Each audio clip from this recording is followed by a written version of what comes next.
I think violent extremism has always been a challenge, but we've just recently paid more attention to it. One of the reasons is political.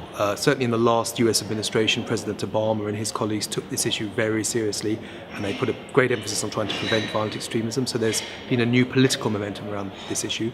I think in Europe in particular, it's been the intersection between violent extremism and migration. As you know, in Europe in the last 2 years, we've had historic highs of migration and asylum seekers and refugees, and there's been some concerns about the links between those people and the potential for violent extremism. So for a variety of reasons, we're paying new attention to, I think, what's been an historical trend.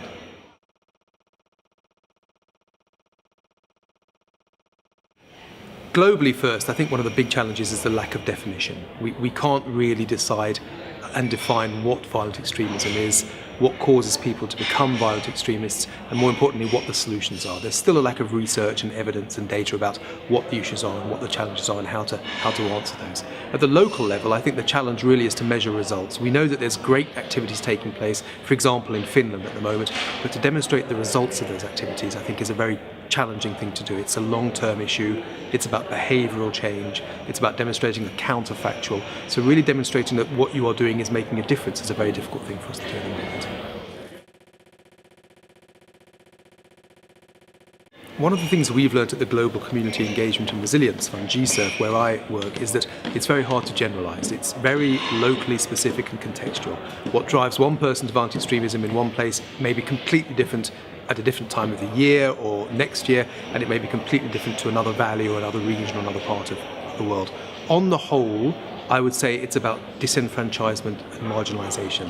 When people, especially young people, don't feel that they have a future, when they have no hope, when there's no prospect, then they can be tempted by violent extremist agendas or by violent extremist groups. And so one thing that GCERF is doing is trying to provide alternatives. Give people an education, give people training, give people a job, give people an opportunity, and usually they'll take that decision rather than the wrong decision.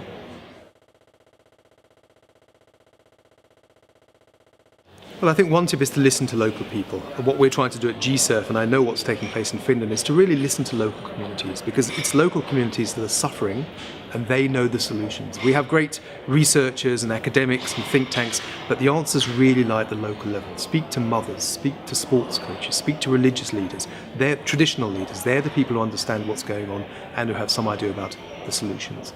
I think a second tip is about funding. What we've learned at GCERF is there's great ideas and great solutions at the local level, but no money. And so I think we need to find a way to fill the funding gap and support local initiatives with finances. The third issue, of course, is sustainability. There's no point giving people a small amount of money, launching a solution, and then walking away. So we need to find a way to make sure this is a sustainable approach and a long-term approach, because I think a long-term approach is what's required.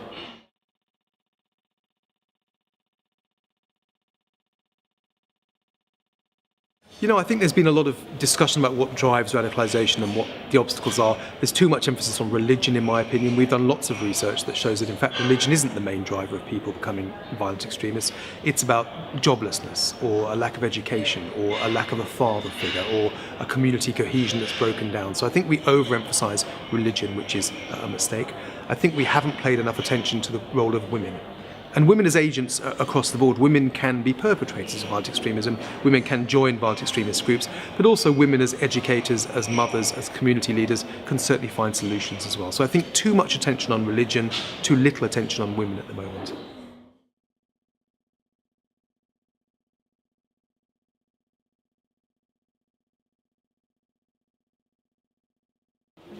I mean, the main point to make is that there can be a link. I think to ignore the possibility of a link between migration and violent extremism is a mistake, but I think we've overplayed it and overemphasised it. I think migration is many things. It can be a risk, but often it's a challenge, and often it's an opportunity, and it brings integration, it brings success, it brings economic growth. So violent extremism is one part of a bigger story. But if you ask me to look at the linkages between migration and violent extremism, I guess there are a few that I have in mind.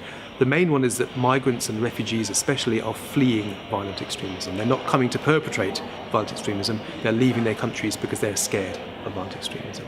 I think a second intersection is that There is a concern that as more people spend longer and longer periods of time in refugee camps, in places like Jordan and Turkey and Lebanon and Pakistan and so on and so forth, there may be the risk of radicalisation among some people in those camps because they're hopeless, because they feel there's no future, because they're stuck in a camp. I think we need to think much more creatively about finding solutions for those people. There is a risk that some asylum flows may be infiltrated by terrorist groups. I think we should accept that's a possibility, but there's very little evidence that it's taking place yet, so let's not make any decisions until we've seen the evidence. And certainly, even if 1 or 2 terrorists are arriving in places like Europe and the USA, that's not a reason to close our borders. These are 1 or 2 people amongst millions of people who need our concern, our help. A fourth challenge would be integration. I think in the European context, for example, we have large numbers of people arriving in Germany, Sweden, to an extent Finland as well. I don't think they will be going home, so I think they will be here for the long term. We have to make sure that they integrate successfully. We have to give them access to education and housing and employment and make sure that they can build the future of our societies and not become marginalised from our societies. I mean, a couple more things that strike me. One is that sometimes the arrival of migrants and refugees and asylum seekers generates extreme responses.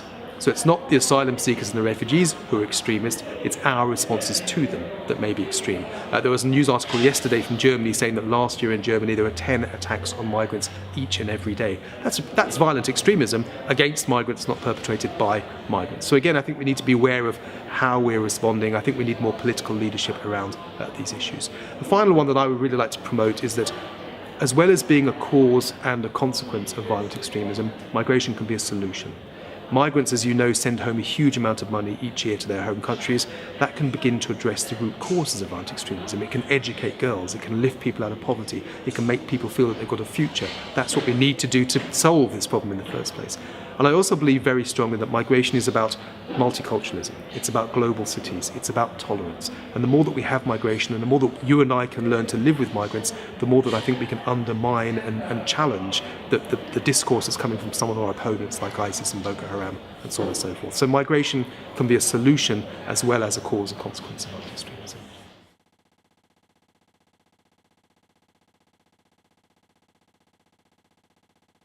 Our research at the Global Community Engagement and Resilience Fund, GCERF, demonstrates that local actors have really good ideas. They know what the problems are and they probably know what the solutions are, but they haven't got the money to launch those solutions. Now, we're funding projects in a range of countries around the world.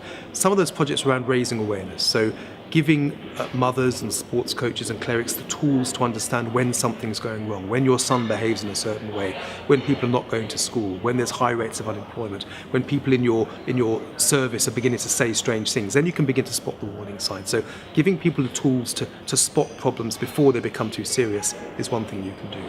Another thing is to give people the tools to mobilise for action. And a great example we have is bringing women together in a safe space to share their concerns. You know, I was concerned about my son or my daughter. I didn't realise that you had the same problem. I didn't know that she had the same problem. Here's a chance for us to share experiences and talk to each other. It's such a relief that I'm not alone and going through this alone. That sort of space, I think, is really important. The most important one is about creating alternatives. Let local communities flourish. Get the private sector involved. Create jobs. Provide training. Give small loans and small grants so that people have something to do. Because when people have something to do, they'll do something constructive. They won't do something destructive.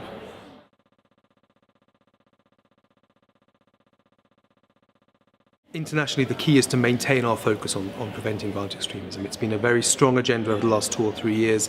I think there's been a lot of resources put into it. I think there's been some initial successes, but I still think the agenda is fragile. And I think it would be a great shame if the international community retreated away from this and started focusing completely on counterterrorism. Counterterrorism works, it's important, but we must have the preventive end of the spectrum as well. And there are certain concerns in certain parts of the world that we may be retreating from prevention. I think that would be a great mistake. So I think it really is important for all of us to demonstrate the success, to demonstrate the value, to demonstrate the business case, to really show that prevention is an important thing. We must maintain the course.